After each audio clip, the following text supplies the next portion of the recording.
Doing the right thing, short-term success at the cost of long-term development.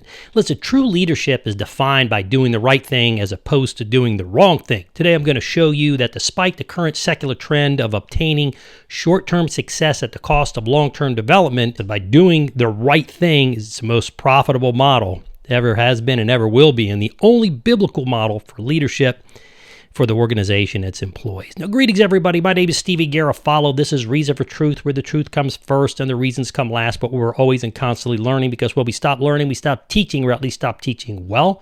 Reason for Truth is the channel and the organization that helps you, both Christians and non-Christians, cut through the fog of culture's distorted truth, because in our relative world, the truth doesn't change, but the human will certainly does to distort it. But the human will to distort it does. We cut through the distortion of current events with the truth as an antidote to the false messages that are so pervasive in our world today. Listen, before we get started, bam, Gonzalo Sinistro, Italian left hook to the subscribe button and click on the alert bell. Listen, what is leadership? True leadership is defined by doing the right thing as opposed to not doing the right thing. It's the only biblical model for leadership, and it's the best option for any organization because the principles work for the organization, for all of its employees, and I would even say as the organization as a corporation, as I stated up front. Doing the right thing, however, runs in contrast to the growing secular economic pressure, which is putting downward pressure to obtain short-term success at the expense of doing the right thing, or better yet, taking the road less traveled concerning ethical and moral behavior and long-term value. More and more organizations and its leaders feel the pressure that perhaps they have no choice but to unethically cut corners in light of the end-centered ethic of the ends justify the means. And so instead of being conformed to the Bible or the biblical principles, even if they don't believe the Bible, they're conformed by the world. Paul says in Romans 12:2, he said this, "Do not conform to the pattern of the world, but be transformed by the renewing of your mind. Then you will be able to test and approve what God's will is, his good, pleasing, and perfect will." But that's pretty clear. The problem with corporate and government leadership today is they're conforming to the secular world, and I would say many Christians, the secular world's values of gain at any cost, which is wrong and selfish in and of itself, as opposed to doing the right thing in light of God's word and for others, which ultimately benefits themselves as opposed to others.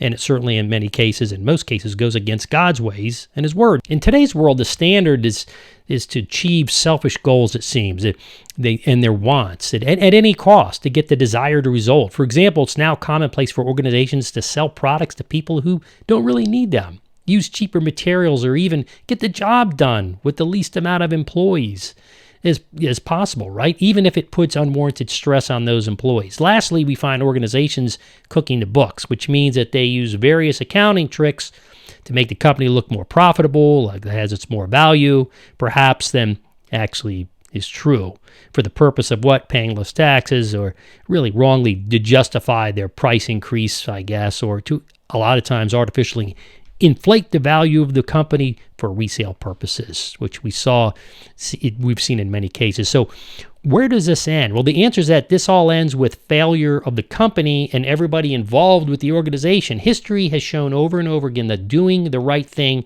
is the only strategy that will create true long-term value for any company, organization, or even a person's personal career. Once we have discerned what is right, the right thing, integrity kicks in, and we are required to act with integrity by what? Doing. That's a verb. Doing or living out and doing the right thing, even if there's a personal cost involved by doing so. Going back to Romans 12:2, Paul tells us, by the renewal of your mind, by biblical scriptures, that by testing you may discern what is the will of God, what is good and acceptable and perfect.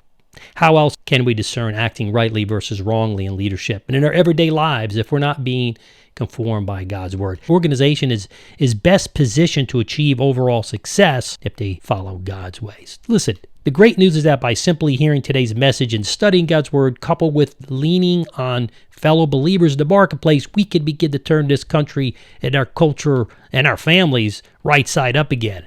It's very doable. But listen, we didn't get here in a day, and we are not going to get back in a day. Let's make sure that we're a part of the solution, not part of the problem. And I want to recommend a good resource again for you. I told you about before, it's my book, Right for You, But Not for Me, A Response to Moral Relativism.